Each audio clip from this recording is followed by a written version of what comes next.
Ever grabbed what you thought was the right hammer, only to bend every nail, damage your project, or worse, hurt yourself? I've been there. Today we're breaking down the 10 most essential hammers every DIYer and professional should know about. We'll cover when to use each one and how to avoid those costly mistakes that happen when you pick the wrong tool. By the end of this video, you'll know exactly which hammer to reach for every time. But first, hit that subscribe button and let's dive in.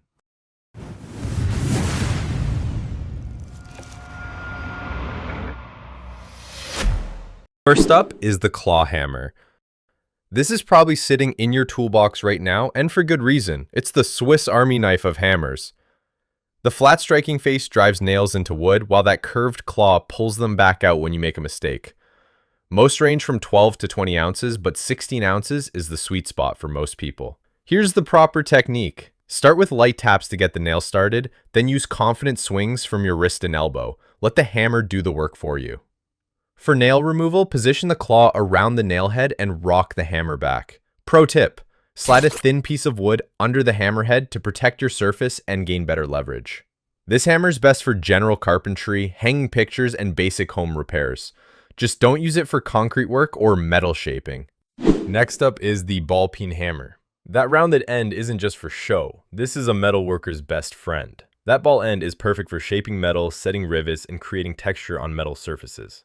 The flat face is used for driving punches and chisels. When working with the ball end, use short, controlled taps. Never swing with full force. You want precision, not power. Watch how we can curve this metal with just gentle taps. For rivets, the ball end shapes the head after you've driven it through the material. This creates a strong, permanent connection. These hammers are best for metalworking, automotive repair, and jewelry making.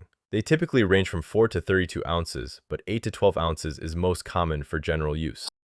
When subtlety goes out the window, the sledgehammer steps in. This is your go-to tool for heavy-duty demolition and driving work. These range from 2 to 20 pounds, but 8 to 10 pounds is the most practical size for most homeowners. Any heavier and you'll tire yourself out quickly. Proper technique is crucial here. Use a two-handed grip, keep your feet shoulder-width apart, and always clear your swing path. Let gravity help you. Lift the hammer up and guide it down, letting the weight do the work. Sledgehammers are best for demolition work, driving fence posts, breaking up concrete, and compacting soil. Just remember, a few solid hits beats dozens of weak ones.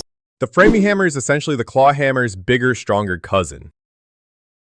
It's designed for serious construction work. These typically weigh 20 to 28 ounces and have a longer handle for maximum power. Professional framers can drive 3-inch nails in just 2 to 3 swings with these. The key is that wrist snap at the end of each swing. Notice how the longer handle gives you more leverage, but it also requires more control. Many framing hammers have a straight claw instead of curved. This straight claw is perfect for prying apart lumber and pulling nails that were driven at angles. These are best for house framing, deck building, and heavy construction work. However, they're not recommended for finish work or if you're a beginner. They can be hard to control. Sometimes you need the impact without the damage. That's exactly where the rubber mallet shines. This is perfect for assembling furniture, tapping pieces into place, or making adjustments without leaving any marks on your work. They come in different rubber densities. The white rubber is usually softer for delicate work, while black rubber is harder for when you need more force. Look at how clean that joint is. No hammer marks, no damage to the wood. That's the beauty of using the right tool for the job. Rubber mallets are best for furniture assembly, tile installation, automotive bodywork, and leather crafting. Pro tip, keep the striking face clean because dirt can leave marks. The dead blow hammer looks similar to a rubber mallet, but there's a crucial difference hidden inside. Hear that rattling sound? There's steel shot or sand inside that shifts on impact. This eliminates bounce back and delivers maximum force to your target.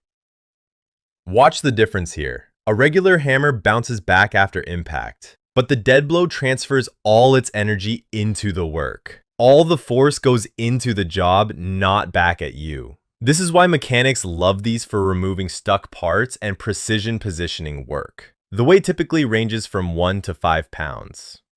Dead blow hammers are best for automotive repair, machinery alignment, loosening stubborn bolts, and any precision positioning work.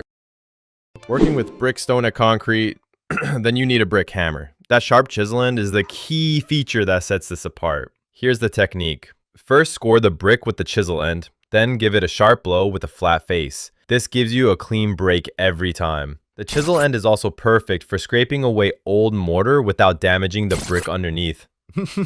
Much more precise than trying to use a regular hammer. These hammers are best for brick cutting, concrete work, stone shaping, and mortar removal. They usually weigh between 2 to 4 pounds.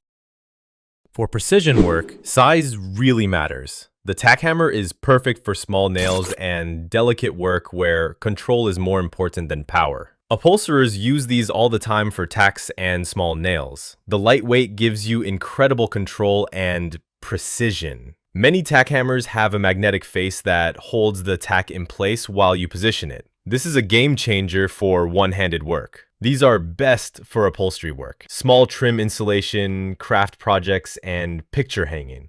They typically weigh just 4 to 8 ounces.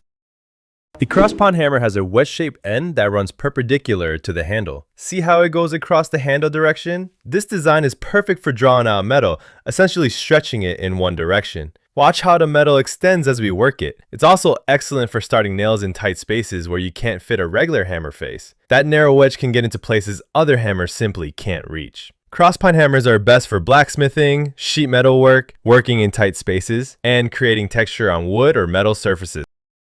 Finally, the club hammer, also called a lump hammer, is essentially a mini sledgehammer. It gives you serious striking power with much better control. These usually weigh 2 to 4 pounds with a short handle. The short handle gives you control while the heavy head delivers serious force. Perfect for driving masonry chisels, breaking small concrete sections, or demolition work, where a full sledgehammer would be overkill. Club hammers are best for driving masonry chisels, light demolition work, concrete breaking, and stonework. Unlike a sledgehammer, you can use this one-handed when needed. There you have it! 10 essential hammers and exactly when to use each one. Start with a good 16-ounce claw hammer and the rubber mallet. These two will handle most of your projects. Which hammer surprised you the most? Let me know in the comments, hit that subscribe button, and we'll see you in the next video.